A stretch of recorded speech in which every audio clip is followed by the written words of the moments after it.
All right, things are a little bit wild. This is very exciting. Things are a little bit wild at the Auckland War Memorial Museum this morning.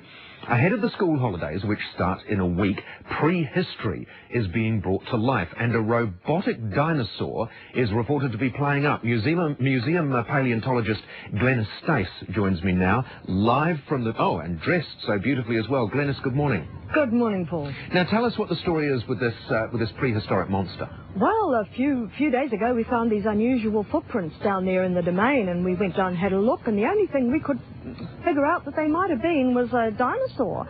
A few people suggested moa, but it just didn't quite fit. So we had a stakeout last night down there by the duck pond, and sure enough, this morning our team have captured a beautiful little dryosaur. He was much more placid, of course, when the bag was over his head.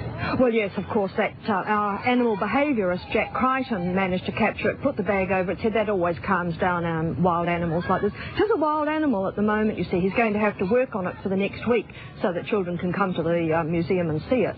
Otherwise, it would be a bit of a disaster having a wild animal in the museum. Will it graze on any of the children? No. It's a plant eater. It'll eating mainly trees like the ones that were alive during the Cretaceous period, things like kauri and bunya pine and Norfolk pine, trees like that. That's why it's been in the domain, you see. There are a lot of those trees around. It's been eating those trees. So it's going to play havoc with your native flora and fauna, isn't it? Oh, but I think we'll have to get our team of people who are looking after it there. They'll go out every day into a forest and cut branches for it. We won't be taking it out into the domain very often to eat. I can only begin to imagine what the Greens will make of all of that. Well, they don't have much choice, really. They wouldn't want to kill an animal, would they? I suppose they don't. Now, during the school holidays, it's a brilliant opportunity, isn't it, for young New Zealanders to come up to the museum and see really what is living history. Oh, yes, absolutely. I mean, this is a really one-off event. And, of course, in conjunction with our dinosaur here, we've got all sorts of programs running during the school holidays. We've got workshops for children on dinosaurs. We're actually going to paint the models of the museum's dinosaurs.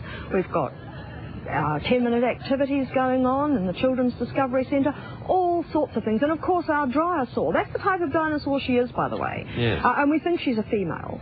Our dryosaur will be making a daily appearance twice a day, I think, in the Origins Gallery. So the children will be able to get quite up close and personal with her. Not touching, of course. I mean, wouldn't a paleontologist instantly know whether it was a female or a male? Well, dinosaurs are not quite that obvious. No, you have to be a little bit more careful. It's not like a horse or a cow. Is there an opportunity to sell bags of guano or not? Well, we're going to contribute that to the zoo so that they can make it up with their zoo-do. Very, very good answer. Glenys, I thank you very much for joining us. Glenys Stace, paleontologist at the zoo. Real pleasure. At the museum. Yes. Real pleasure. Thank you. Exciting morning.